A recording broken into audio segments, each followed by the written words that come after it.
तो आज का लेक्चर है बायोकेमिस्ट्री के स्टूडेंट्स के लिए और लेक्चर का नाम है प्रोटीन्स। प्रोटीन्स क्या होते हैं? ठीक है, जो प्रोटीन्स होते हैं ये बेसिक बिल्डिंग ब्लॉक्स होते हैं बॉडी के लिए। ठीक है, कोई भी लिविंग सिस्टम के लिए।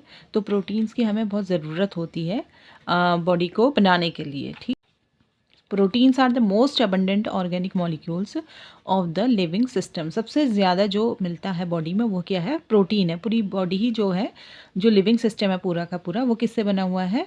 मेन उसमें जो कंपोनेंट है वो है प्रोटीन। ठीक है, it constitute about 50% of cellular dry weight. जो सेल्स को अगर हम ड्राई कर देंगे तो उसका जो 50% वेट होगा वो किससे बना होगा?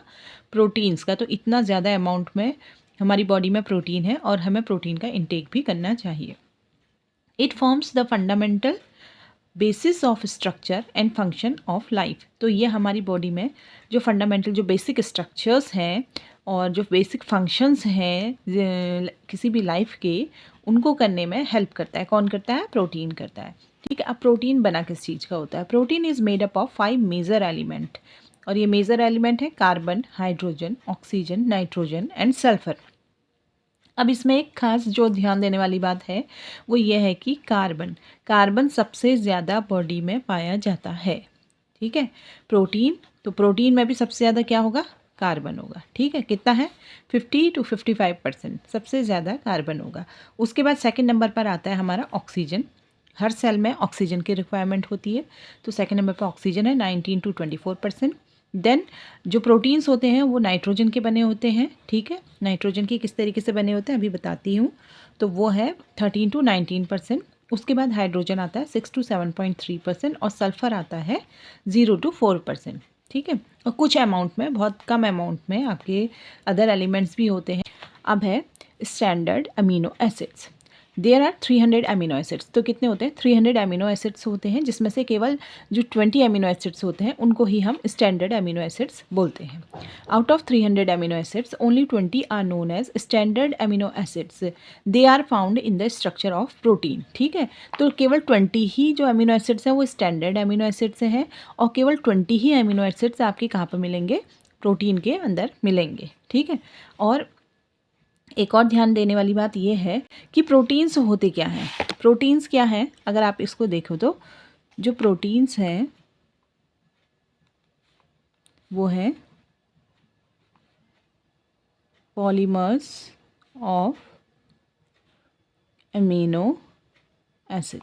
ठीक है, प्रोटीन क्या है? पॉलीमर्स हैं अमीनो एसिड्स के। पॉलीमर्स क्या होते हैं? Poly means multiple. ठीक है, ज़्यादा, बहुत ज़्यादा। मर्स मतलब यूनिट्स। ठीक है, कई सारी यूनिट्स किसकी होंगी? अमीनो एसिड्स की होंगी। तो proteins are polymers of amino acids. तो आप देख रहे हो कितने अमीनो एसिड्स का यूज़ होता है? 20 अमीनो एसिड्स का यूज़ हो रहा है। अब अमीनो एसिड्स क्या है, थोड़ा सा इसको भी जान लेते हैं। अमीनो एसिड्स है 2 functional groups, 2 functional groups. Amino acids क्या है? ये चेन है। ठीक है, चेन्स हैं और इसमें 2 फंक्शनल ग्रुप होते हैं, और कई सारी चेनें, कई सारे अमीनो एसिड्स मिलकर के क्या बना रहे हैं? प्रोटीन की फॉर्मेशन कर रहे हैं। तो अमीनो एसिड्स में 2 फंक्शनल ग्रुप्स होते हैं, एक अमीनो होता है, दूसरा होता है कार्बोक्सिल। अमीनो जो होता है वो उसको NH2 से शो करते हैं। ठीक है, NH2 यहाँ पर देखिए, आप देखिए आपका नाइट्रोजन आ गया है, तो अमीनो क्या है? NH2 है, और जो अमीनो होता है वो बेसिक होता है नेचर में।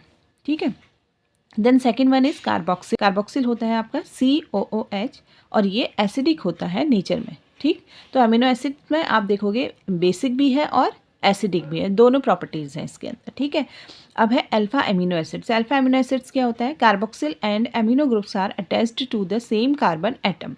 जैसे यहाँ पर देखिए, ये कार्बन है, कार्बन पे आप हाइड्रोजन जुड़ा हुआ है, यहाँ पर कार्बोक्सिल ग्रुप जुड़ा हुआ है, यहाँ पर अमीनो ग्रुप जुड़ा हुआ है, और R से होता है आपका जो साइड चेन इसमें जुड़ी भी होती है। ठीक है, तो ये सारी की सारी चीज़ें किसमें? अमीनो। इसमें मेन हमारे पास 2 फंक्शनल ग्रुप हैं, एक है अमीनो ग्रुप, दूसरा है कार्बोक्सिल ग्रुप। तो ये दोनों के दोनों ग्रुप किससे जुड़े हुए हैं?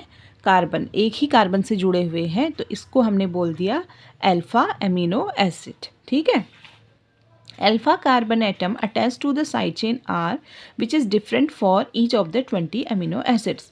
तो जो कॉमन होगा किसी भी अमीनो एसिड में, जैसे हम देखेंगे तो कॉमन क्या होगा?